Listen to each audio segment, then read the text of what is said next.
The air in my house felt heavy every day, like a dark blanket that covered everything.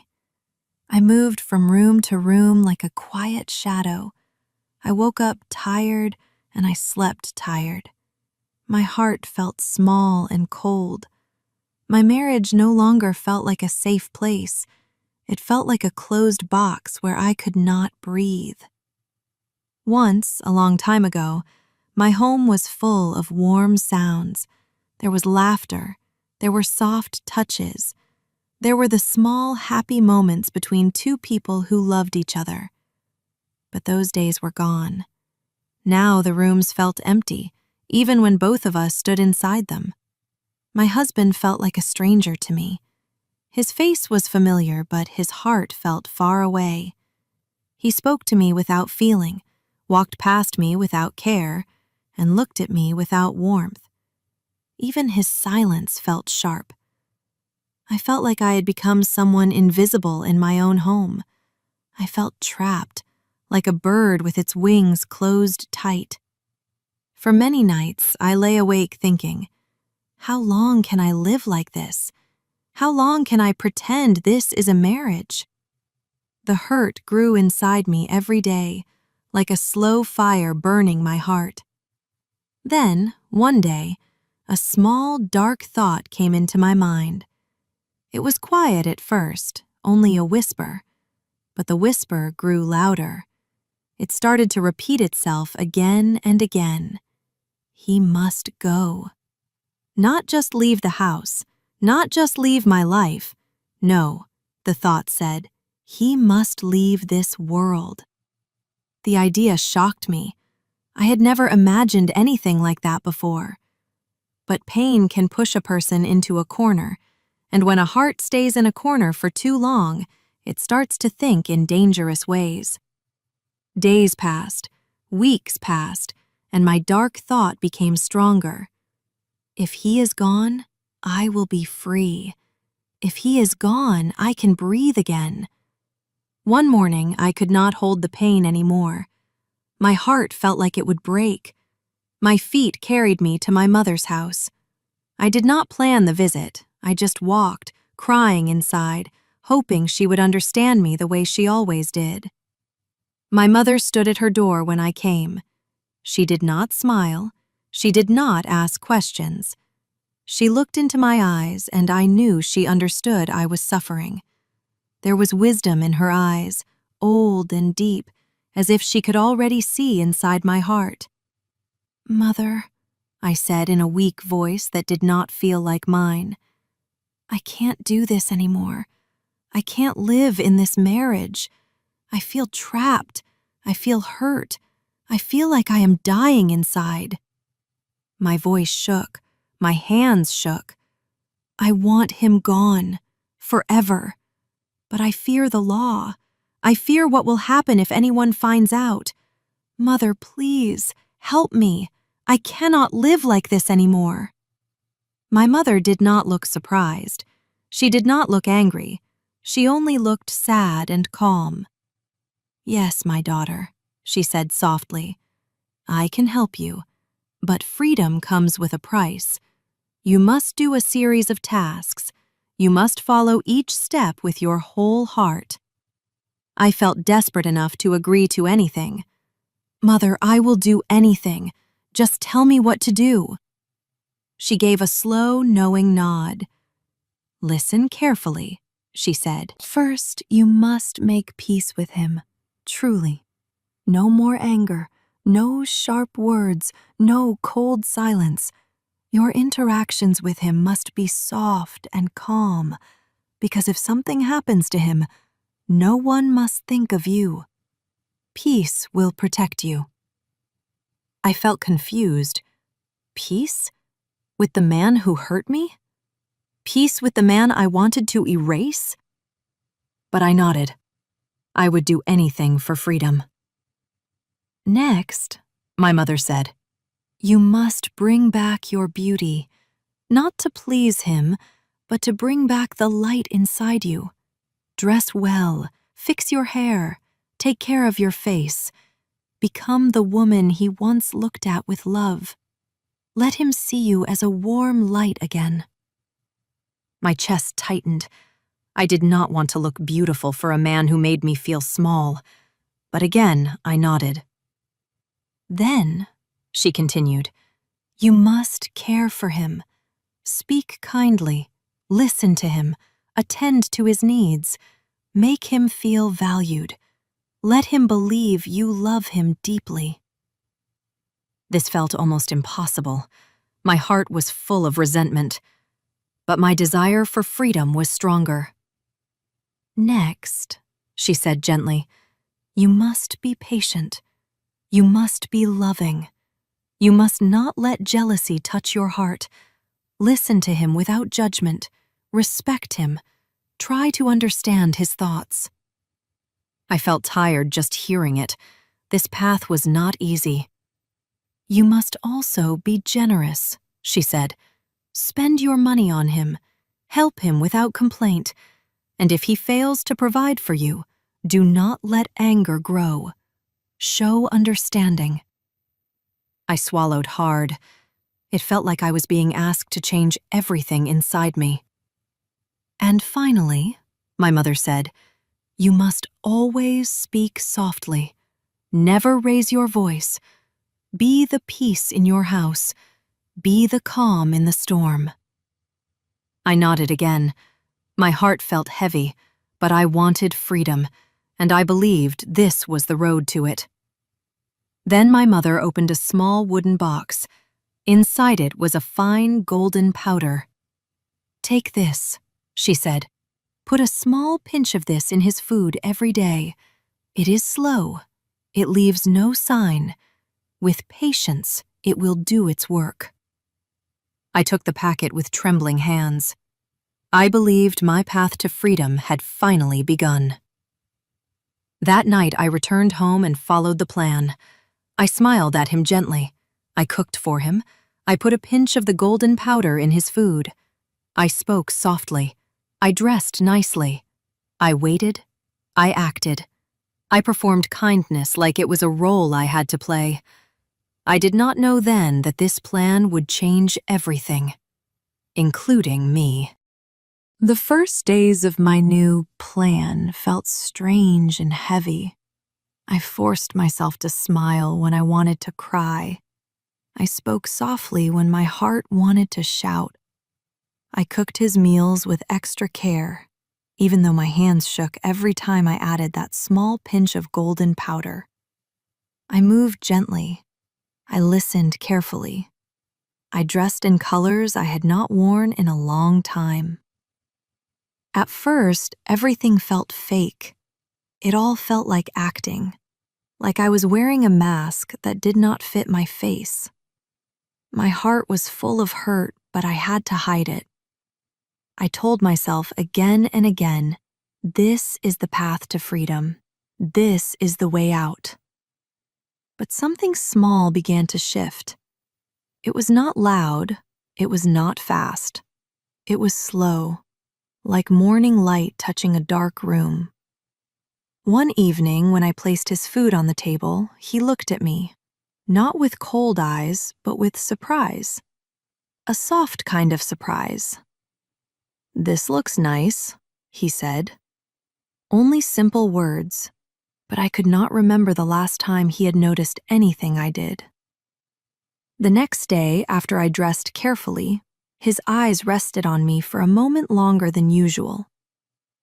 "You look different today," he said quietly. His voice did not sound sharp. It sounded calm. I felt confused. I had prepared myself for many things, but not for this. As the days passed, every small act I did started to create a small change in him. When I listened to him, really listened, he started to talk. Not just basic talk, not the empty words we had shared for months, but real talk about his day, his worries, his dreams he thought he had lost. I learned things about him I never knew before. His loneliness, his fears, his feeling that I no longer loved him. Those words hit me hard. I thought he had stopped caring. I thought he had killed the love. But maybe both of us had let the marriage fall into darkness. One night, after a long day, I made tea for him and sat beside him. Not too close, but not far either. He looked tired, and without thinking, I touched his hand. Just lightly, just a simple touch. He looked up at me with soft eyes, the eyes I had not seen in years. "Thank you," he said. Only 2 words, but they felt like a warm blanket on my cold heart. The kindness I gave him started to return to me. If I smiled, he smiled too. If I thanked him, he thanked me back. If I sat beside him, he sat beside me a little longer than he needed to. Day by day, the man I loved in the early years of marriage started to show again. Not suddenly, not perfectly, but slowly. And something even stranger began to happen. My own heart started to feel lighter. The resentment that once lived inside me like a sharp stone began to soften. The anger that made my chest tight started to melt. I did not understand it at first. How could small acts of peace and love create such a change, both in him and in me? But every day I saw proof. When I dressed with care, he noticed. When I cooked with love, he appreciated it. When I listened, he trusted me. When I spoke softly, he opened up. When I respected him, he respected me. The cold house that once felt like a grave started to feel warm again. There was laughter sometimes, small, unsure laughter, but real. There were moments when he reached out to help me with something, moments when he noticed I looked tired and asked if I was okay. Moments when he said simple, kind things like, "Let me do that," or "You rest, I'll help." I felt something I never expected to feel on this dark journey. Hope. Real hope. A soft, new hope that touched my heart like gentle rain. 30 days passed. 30 days of small changes, small steps, small moments of healing. I looked at him now and saw not a monster, not a stranger, but a man trying to love me, trying to be better, trying to fix the broken pieces between us. And then came the moment that shook me completely, the moment that broke me in a different way. One evening, I watched him sleep. His face looked peaceful, almost young again. His breathing was slow. His hand rested near mine. And suddenly, fear rushed through me like a storm. Not fear of him, but fear for him. My heart whispered, what if the powder is killing him? What if he gets sick? What if he dies now that he is loving me again? The thought made me tremble. Tears filled my eyes. I realized the truth. I did not want him dead. I did not want freedom in that dark way anymore. Something inside me had changed. Something inside me had healed. I fell to my knees beside the bed, crying softly so I would not wake him. I felt terrified. I felt guilty. I felt full of regret. And the next morning, with shaking hands and a heart full of fear, I ran to my mother's house again. But this time, my voice was different. My fear was different. My heart was different. "Mother," I cried, "I cannot do it. I do not want him to die. He has changed. He is kind now. He is loving. He tries every day. Mother, what have I done? How can I stop the poison? Please, tell me how to save him." My tears were not from hate now. They were from love, a love that had returned without warning. I stood there shaking, waiting for her answer. When I reached my mother's house, I felt as if my legs would stop working. My breath was broken. My eyes were full of tears that I could not hold back. I felt fear inside me, a fear so strong that it almost pushed my heart out of my chest. My mother opened the door slowly. She looked at me with calm eyes, but I could see she already knew something had changed inside me. "Mother," I whispered, my voice shaking. "Please, I cannot continue. I do not want him to die. He is not the same man anymore. He is kind, he is gentle. He is trying so hard.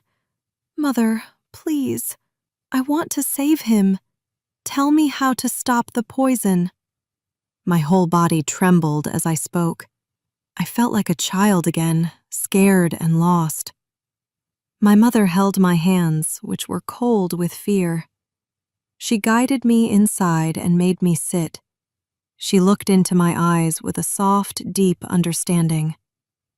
"My child," she said in a warm, steady voice, "do not be afraid."